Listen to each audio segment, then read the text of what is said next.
the DG of the NBC for this interview. So my first question for you is, again, we are going to the hot topic that we have discussed this morning.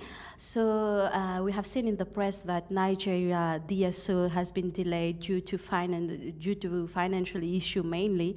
So how is the process going on, and what are the challenges that you have met till now? Well, the financial issue is not exactly the main issue where we had a delay in the past. But on the 30th of April this year, we did the pilot project in Jos, in north central Nigeria. And that has been a success.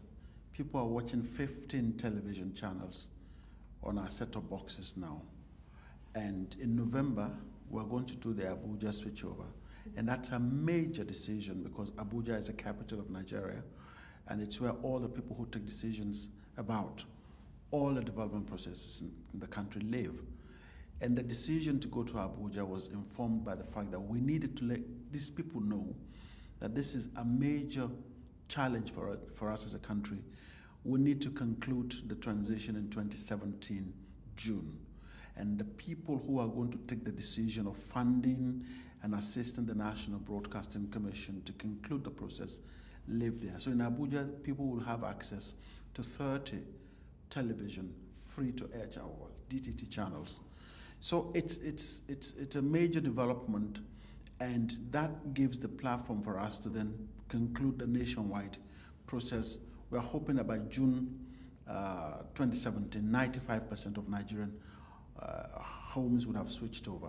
We're talking of 22 million television homes in Nigeria. So till now, how many STBs has been deployed in Nigeria? So we have seen that you have the pilot projects in Jos. So what are you planning? How many will be deployed by the end of the year?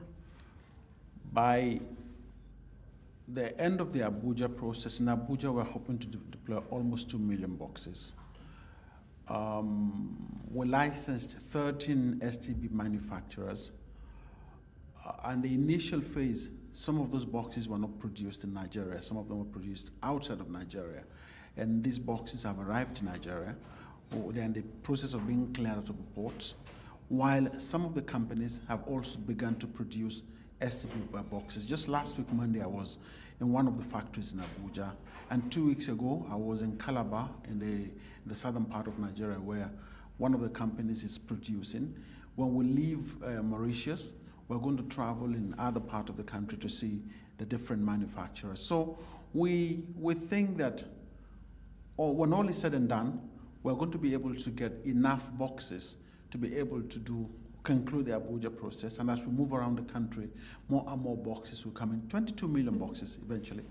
And it's a very big logistic challenge and a very big financial challenge as well. But the structures of governance are aware more and more about this challenge and are willing to assist us. Just before we left for this conference, I was submitting to government our budget and our financial needs for this process to go ahead. So even with the recession in the country, people are aware that this is a process that we must conclude, and so we have the support of government to be able to do this. In terms of percentage, roughly how many STBs will be given, subsidized to poor families? Well, most of these boxes are going to be subsidized. The reason is very simple. Nigerian law is very insistent that Nigerians must have the right, must have access to television, and therefore the historic thing is for you to buy a television set, you plug and you can see transmission. But with the new structure, we have a signal distributor, we have content providers, we have the use of STB. So that's the reason why this subsidy has been put in place, and it is subsidy across the board.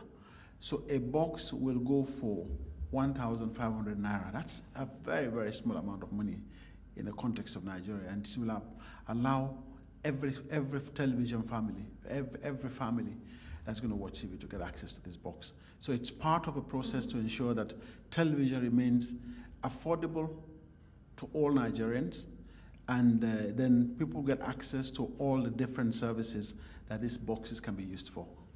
You were just talking that, saying that Nigeria is producing locally its STBs. But one question I would like to ask you is that producing these STBs locally, does not that cost much more expensive that you import them, I mean, from China or whatever? The cost of production is more. You know, countries must take strategic decisions. 63% of the Nigerian population is under the age of 25, 75% under the age of 35. As I'm talking to you today, Nigeria's population is about 183,090,478 people today. And the median age is 18 years. We must be able to get these young people jobs. Mm-hmm. So that overrides anything about cost for us. The fact that we can locally produce and get young people to be part of a digital economy, that's one part of it. The second part is also the issue of content production and productivity. Nigeria has a very tremendously talented pool of young people in media, entertainment.